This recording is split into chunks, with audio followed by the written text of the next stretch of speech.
Hey everyone, welcome and thank you for tuning in. Today, we're diving into something that's super important but often overlooked: financial habits.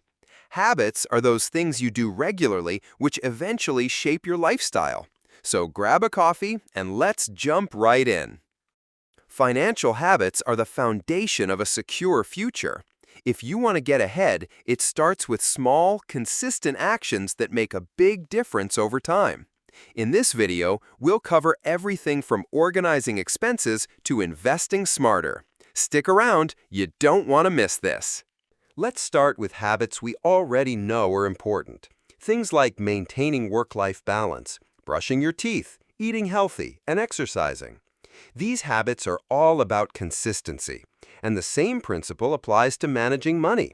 If you can stick to the basics, you'll build a strong foundation for your finances. But what about financial habits? A lot of people feel frustrated or overwhelmed when it comes to managing money. They don't know where to start. The good news is, organizing your finances doesn't have to be complicated. By the end of this video, you'll have actionable steps to take control and feel confident about your money. Let's talk about organizing the finances you already have.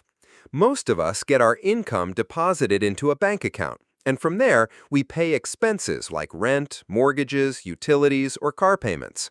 These fixed costs are usually non-negotiable, so it's smart to automate them. If they're not already set up as pre-authorized payments, make that change today. It'll save you so much time and stress. For other expenses, I recommend using a credit card, not just for convenience, but to earn rewards. Whether it's cash back or travel points, choose a card that aligns with your goals. And if you have a family, add a secondary card for your spouse or partner so you can maximize those points together. While you should have a backup card for emergencies, try to stick to one point system to accumulate enough rewards that will actually make a difference, and to keep things organized, of course. All pre-authorized expenses that could go on the credit card should go there. Things like internet bill, cell phone, gym membership. While these are often not the same necessities as paying for your home or car, but quite often they fall into the non-discretionary expenses category. This means that all other expenses on the credit card are discretionary and in your daily control. Here's the key. Make sure your credit card bill is set to be automatically paid in full each month. This prevents interest charges and late fees. Plus, if your payment puts your account into overdraft, it's a red flag that something needs to change before the debt piles up. For example, if you had an extraordinary expense that puts you out of your budget that month, you can use a line of credit or a savings account to cover the difference. The important thing is to create another regular transfer that you are comfortable with to that line of credit or savings account to replenish the withdrawn amount over time. Now that the movement of money from your income to the expenses is automated and you don't need to worry about late payments, you have more time to focus on your work and lifestyle. This is just the start. Once you've organized your expenses, think about your financial goals. Common goals are retirement, kids' education, and travel. Are you setting money aside for these goals regularly? It's all about prioritizing what matters most. This is where you go from being reactive as it comes to your finances to proactive. Simply put, starting to put money aside towards your goals will bring you closer to achieving them. It would be wise to start from a plan, which is basically a roadmap that would suit your needs and wants. For example, how to get the income you need in retirement, in case of a retirement plan, or sufficient funds to cover tuition fees, in case of an education plan. Travel goals, which are often no longer than 12 months in case of an annual trip, are considered short-term. But you still need to plan for it. Otherwise, you'll find yourself with a credit card balance from a trip you took last year. However, if you automatically transfer money into your savings travel account, it'll certainly help. Plus, if you use the travel reward credit card, these points can really help paying for the tickets and hotels.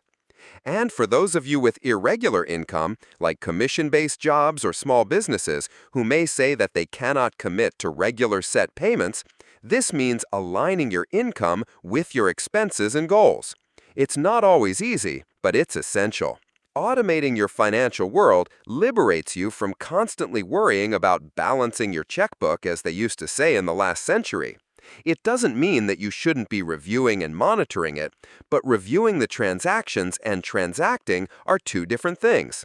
In other words, you are in charge. You maintain control over the process, but you outsource the actual work and avoid human error. Here's the overall strategy.